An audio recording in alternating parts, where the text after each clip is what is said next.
This is Jeff Murray at Murray's Fly Shop in Edinburgh, Virginia, bringing you our fly fishing podcast for the month of March 2026. As we look into the month of March here in the Mid-Atlantic, we're looking at water temperatures that start climbing out of the 30s into the 40s, and maybe even a little bit higher toward the end of the month or in particularly warm weeks.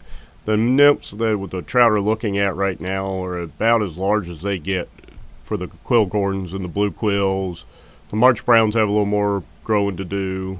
The gray foxes have a little more growing to do. But in general, the nymphs are about as large as they get. As they start to think about coming off the bottom this month and early next month for those blue quills and March or quill gordons, we start to see the nymphs become more and more active on the bottom. This coincides with that water temperature climbing above the 40-degree mark in the longer days.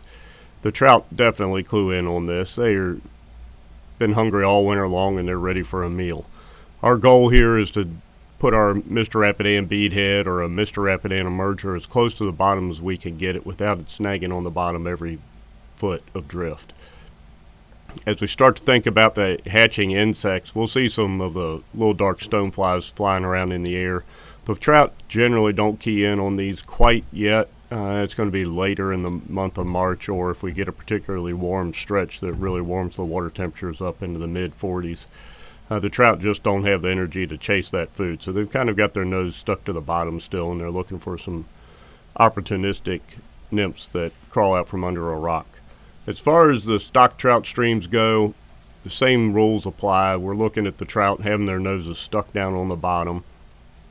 Not a whole lot of surface activity going on right now. We'll see insects hatching, and like I say, if we get a particularly warm week, we'll possibly have some great dry fly fishing, but that might not happen until the month of April.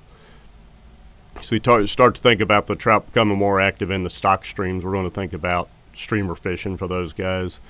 Right now the water temperatures are still hovering in that 40-something range on the stock trout streams, particularly Big Stony Creek, which has a heavy spring influence.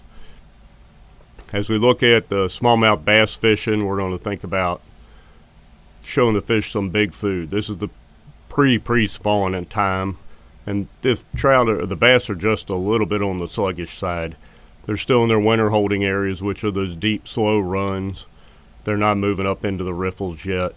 We're going to be using sink tip lines, probably a sink tip 3. Go out there with a CJ Sluggo or one of those Gallup Dungeons. Show them a mouthful of food. Slowly work the flies through the pools, and you just might find something big. That's definitely a quality over quantity game right now. The smaller bass just aren't interested in chasing food yet. As far as nymph fishing for the smallmouth bass, there's nothing wrong with putting on a Murray's Heavy Helgramite, going down and fish that under an indicator. Keeping your fly as close to the bottom as you can get it without it hanging up on every drift that you make. Once again, we're going to focus on the slow areas of the pools, the long, slow flats, the deeper areas. Right now, the water levels here in the valley are kind of up and down. We've had some recent rains, but in general, things are a little bit on the low side. So don't feel like you have to go with a ton of weight. That pretty much sums it up for the month of March. We'll talk to you again next month. Give us a call at the Fly Shop at 540-984-4212 if you want to book a guide trip or if we can help you in any way. Or look us up online at www.murraysflyshop.com. Check out our stream reports. We're going to update those weekly or a little bit more if conditions dictate. Thank you very much, and we hope you have a great time fishing.